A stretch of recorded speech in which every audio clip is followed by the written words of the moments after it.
He had been supreme leader for less than 24 hours. His father was dead. His mother was dead. His wife was dead. His sister, his daughter, his niece. Every member of his immediate family gone in the same US-Israeli strike that started this war. His first act was not a speech. It was not a press conference. It was a missile strike.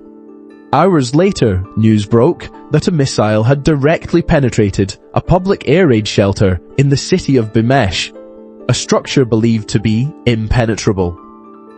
9 civilians were dead, and with them, a nation's foundational myth of security was shattered. This wasn't supposed to happen. This chaos, this catastrophic failure, was the direct result of a plan considered flawless, a plan built on a single, fatal assumption. To understand how a shelter in Beit Shemesh was shattered by a son with nothing left to lose, we have to go back 10 days. We have to examine the architecture of that perfect plan, the joint US-Israeli Decapitation Strike that started it all. On day 1 of the war, a joint US-Israeli precision strike killed the former Iranian supreme leader and his entire immediate family, framed as a clean decapitation designed to inspire an internal uprising. The logic of the architects in Washington and Tel Aviv was rooted in a familiar regime change playbook. They believed the Iranian people would rise up. They believed the regime's hardline factions would splinter and collapse. They believed a moderate, pliable successor would emerge from the chaos. Every step of that story ran directly against what the last real-world test of a decapitation strike in Iran had already shown. This is the gap between narrative and reality. In 2020, the assassination of Qasem Soleimani was also supposed to trigger a collapse.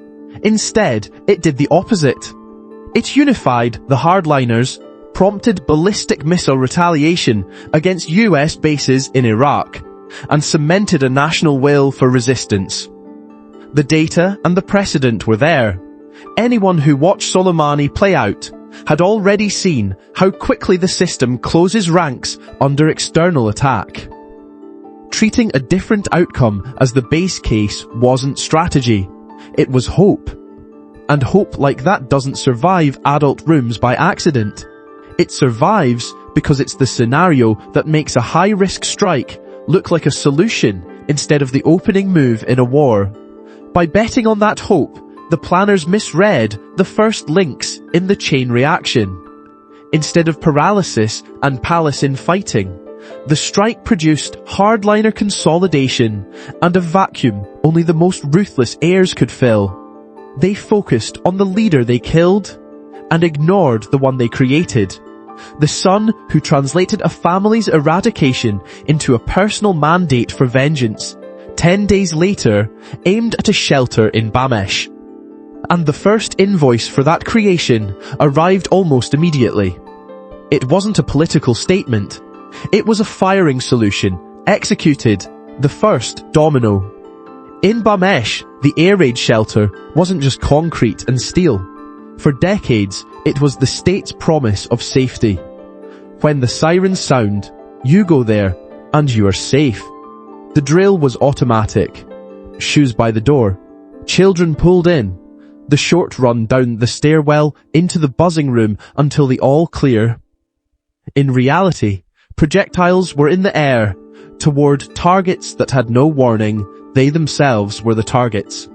The interception layer never touched the one aimed at Beit Shemesh. The missile hit the shelter directly. 9 civilians died in the one place they had been trained to treat as untouchable. They had done exactly what the system had trained them to do. The next time a siren sounds, every family in Beit Shemesh has to ask whether running toward the marked shelter takes them out of danger or straight into the kill box. A promise died in that hesitation. For planners, that impact did more than shock. It snapped the core assumption in their Iran models. Hardened civilian shelters, deep inside cities, had been treated as outside the reachable target set, insulated by interception, inaccuracy, and distance. If a room built on that logic can be hit with no warning, the whole class of safe nodes built the same way moves from protected to vulnerable. The entire stack was mispriced. The myth of an impenetrable shield shattered in a single frame. If you're sitting under a different flag with your own sirens and safe rooms, the mechanism is the same. Any system that teaches people to trust a fixed refuge inherits this vulnerability once arrival closes the gap between accuracy and warning time. What broke next wasn't concrete at all, but treaties, mutual defense understandings, and political guarantees, and that layer was about to prove just as brittle. Was gone. Now the architecture of alliances. The plan's second core assumption was a unified regional front against Iran. That was the narrative. The reality was that as the military assumptions crumbled, the political ones followed. The second domino was already tipping over. The crucial defection came from Qatar. This was not a minor player. Qatar is home to Al Udeid Air Base, the largest, most critical American military installation in the entire Middle East. Yet it was from Doha that the break came. Publicly, Qatar's Prime Minister posted on X that Gulf nations must avoid a direct conflict. But privately, the frustration was boiling over. In a direct call to Iran's foreign minister protesting civilian casualties from errant missiles, he reportedly retorted, "A missile does not ask for identification before it hits a building." There's the tightrope. Private anger, public neutrality. This wasn't a betrayal of an ally. It was an act of pragmatic survival. A March 2026 Reuters report confirmed it. Qatar's foreign minister categorically refused any offensive involvement. Why? Because the smaller Gulf states looked at the escalating conflict and saw an unpredictable US commitment.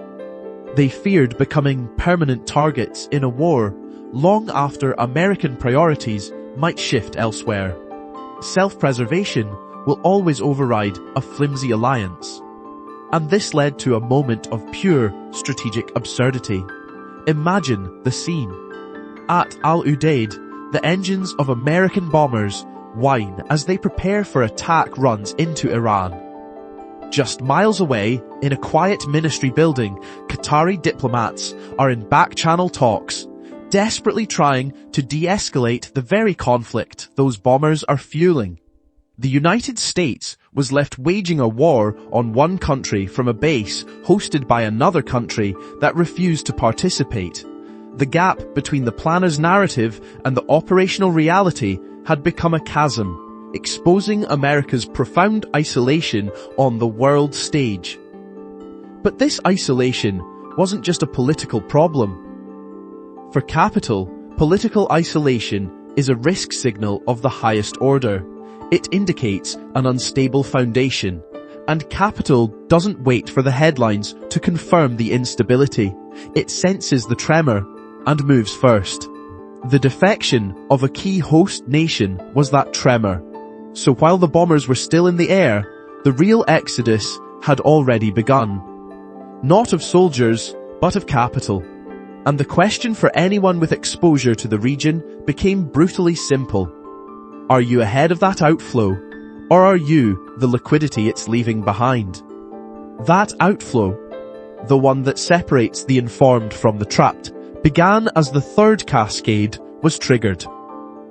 Once the military and political assumptions shattered, the economic contagion followed. And it didn't start in a boardroom or on a trading floor. It started with a single, traceable threat from Iran's most crucial regional ally. In Yemen, Houthi leader Abdul Malik al-Houthi went on air and declared that their fingers are on the trigger. The target, the Red Sea, a choke point for roughly 15% of global maritime trade. This was not a vague boast. Oh, Markets had just watched previous Houthi threats cut Suez Canal trade volumes by around 50% and add more than 10 days to critical shipping routes. That track record turned a sentence in a broadcast into a priced-in, credible weapon. And that weapon fired the starting gun for the second, more profound crisis: mass capital flight. Capital doesn't wait for the headlines to catch up. It's already gone. That Houthi signal was the tremor. LSEG Lipper data shows how fast the money moved. The conflict triggered the first global equity fund outflows in 8 weeks. A net loss of $134 billion, with US funds alone seeing more than 21 billion pulled. Those aren't just headline flows. For anyone running global books, that's risk being taken off across indices, sector ETFs, and active mandates before the talking heads had even aligned their narratives. As the Financial Times reported, Gulf states began reviewing over $2 trillion in overseas assets and leaning on force majeure clauses. At the same time, hubs like Dubai and Abu Dhabi saw over 1,400 flight cancellations, physically freezing the movement of people, and with them, deals, due diligence trips, and soft capital commitments. For portfolios, that translates into pressure on Gulf equity exposure, wider regional credit spreads, and a higher risk premium slapped onto anything dependent on seamless connectivity. Logistics operators, tourism plays, aviation-linked credits, and the real estate and REIT-style vehicles built on perpetual inflows of foreign buyers.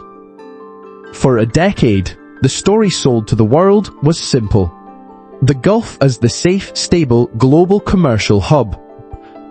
But as these numbers rolled in, that story collided with reality. This is the gap between narrative and reality, and capital does not sit politely inside that gap. It migrates the moment the illusion cracks, away from data centers and logistics hubs, away from tourism pipelines and flagship real estate, away from the very pillars that were supposed to be unshakable. In mark-to-market terms, that means compressed valuations, higher discount rates, and thinner exit optionality for anyone who bought the stability trade at face value. A missile in a shelter in Israel led to a nervous phone call in Qatar, which greenlit a threat in the Red Sea, which became the starting gun for billions of dollars to flee the Gulf. This isn't a collection of isolated news items. It's a single, unbroken chain reaction running straight through your P&L. On the economic side, none of this was mysterious. Once you accept a credible threat to a choke point carrying 15% of global trade, the knock-on effects, higher shipping costs, earnings downgrades, wider risk premia, are almost mechanical. The models handled that part.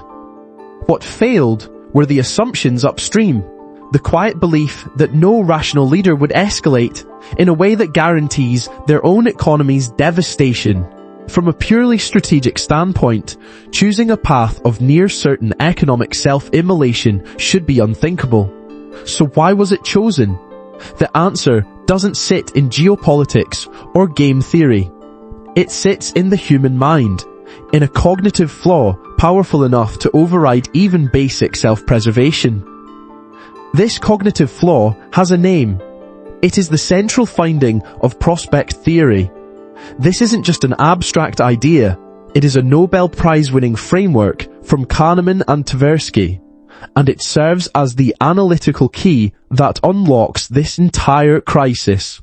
Prospect theory explains that when a decision-maker feels they are in the domain of losses, when they believe they have already lost everything of personal value, their risk calculus inverts. They stop avoiding risk and start actively seeking it, preferring a high-stakes gamble over accepting a certain smaller loss. Imagine you've lost $900 of a $1,000 stake at a casino. Do you walk away with the last $100, or bet it all on a long shot to get back to even? In that moment, most people take the gamble. The US-Israel Decapitation Strike, by killing his entire family, did not just create a new leader in Mojtaba.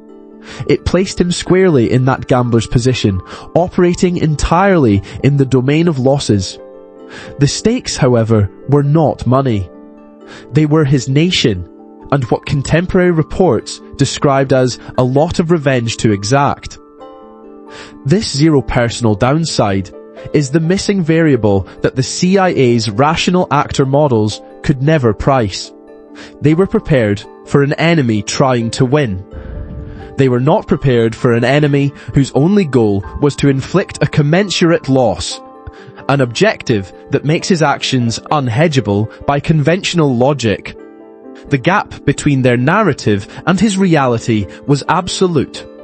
And so while one leader was now operating with nothing left to lose, driven only by the cold mathematics of revenge, the leader on the other side of this equation was insulated by distance and power, operating within a completely different reality. A reality that was about to be shattered. And that reality was constructed not in a war room, but at a Florida fundraiser, as the region spiraled and the gap between political narrative and military reality became a chasm. At a brightly lit podium, President Trump boasted to donors. He spoke of crushing the enemy in an overwhelming display of technical skill, and assured the room that Iran's missile capabilities had already been destroyed, that the threat was gone. It was simple, powerful, and completely detached from the facts on the ground. In private briefings away from the cameras, senior US military officials were admitting something else to reporters. Their assessment of Iran's counterattacks was one word: surprise. They misjudged the scale and persistence of Iran's response, the same missile capabilities their commander-in-chief had just told donors no longer existed. Their model of how far, how long, and how hard Iran would hit was wrong. On one side, the smiling president at the podium promising victory. On the other, grainy photos from the front. Israeli soldiers, supposedly protected by an impenetrable shield, taking cover in open fields. There weren't enough bunkers. For anyone used to stress testing protective architecture, those two frames were a risk report, a textbook failure of assumptions and systems. The gap between narrative and reality was now measured in exposed bodies and improvised cover. The White House narrative promised a swift, technical victory.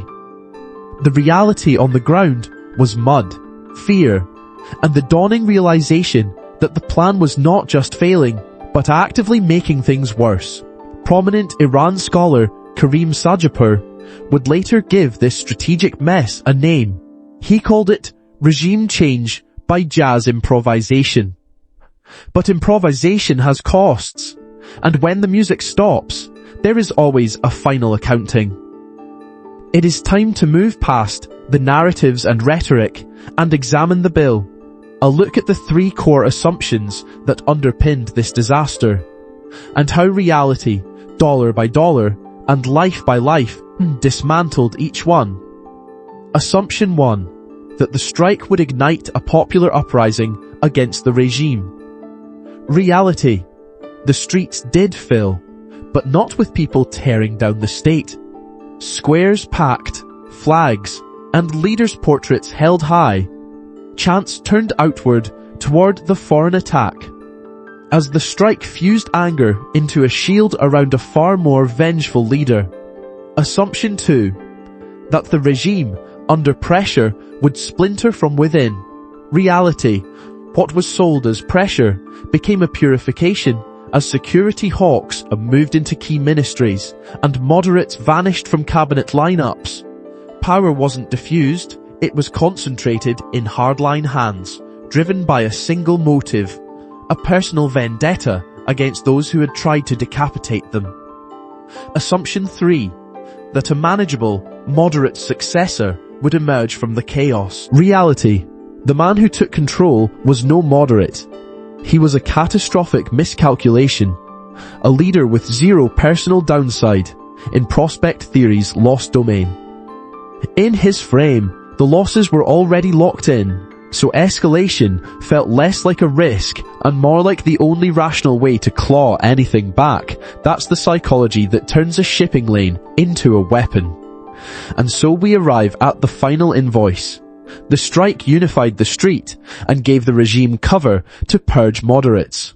Hardliners took the cockpit, so the miscalculation in Qatar and early Red Sea capital flight read less as warnings and more as confirmation that markets flinched at threats to sea lanes. That taught the new leader where leverage lived, in the choke point everyone assumed would never be touched. The new leader closes the Strait of Hormuz. Oil doesn't just climb, it gaps higher, past $100 a barrel, touching $19.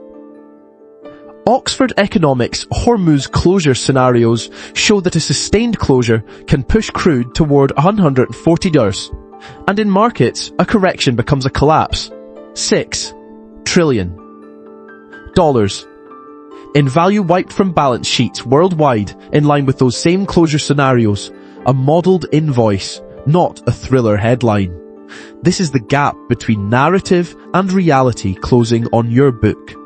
Correlations break, capital that thought it had time discovers it was already late. The models priced probabilities. They never priced a leader with nothing left to lose. History does not judge wars by the speeches given while they are being fought, but by the outcomes that follow. This is the outcome. A strike that unified, pressure that consolidated, a misread succession that empowered a lost domain actor, and one choke point decision that vaporized $6 trillion in market value. The puzzle is solved. Now we have to translate that invoice into the strategic imperatives it demands of us. The first imperative is to correctly label what has happened. This was not a black swan, but a structural break in how geopolitical risk behaves. It exposed the gap between the narrative of rational state actors and the reality of an entrenched leader with zero personal downside. That entrenchment creates second-order escalation traps. Each attempt to punish or contain the regime raises its need to retaliate, forces others to respond, and ratchets confrontation higher.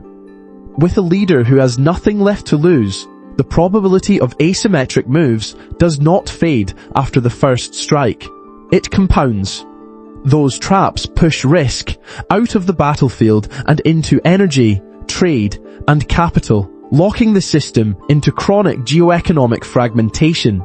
That fragmentation keeps energy unstable, forces trade onto less efficient routes, and hardwires higher risk premia into assets tied to those jurisdictions. That is why portfolios face a structural return drag over the next 5 to 10 years. It takes that long to rewire supply chains and reprice sovereign and corporate risk. Portfolios built on those assumptions and models, broad beta, cross-border trade plays, leverage priced on permanently open capital accounts, are now structurally misaligned and pointing you at the wrong risks. They are systemically exposed to leaders who no longer play by cost-benefit rules because personally, they have already crossed the nothing left to lose threshold. That is the gap between narrative and reality that matters for your book. So the strategic imperative is a one-way reallocation anchored in a framework with 2 checks. First, classify leadership regimes by personal downside profile and treat that as a risk factor alongside your core macro variables. Second, map your portfolio's exposures to those profiles and to fragmentation channels, energy dependence, sanction risk, potential capital controls, and stress test 5-10 years of elevated friction against your return assumptions. Alongside macro data, you now need to track new leading indicators, signals of personal detachment in post-strike leadership transitions, so you can move before capital flees en masse. The early warning system for your portfolio is no longer just in the economic data. It is in the personal histories of the leaders who emerge from the chaos. That is the edge you cannot afford to ignore. It is time to stress test your portfolio, not for volatility, but for vengeance. If this framework gave you a new lens to see risk, subscribe for more analysis that cuts through the noise.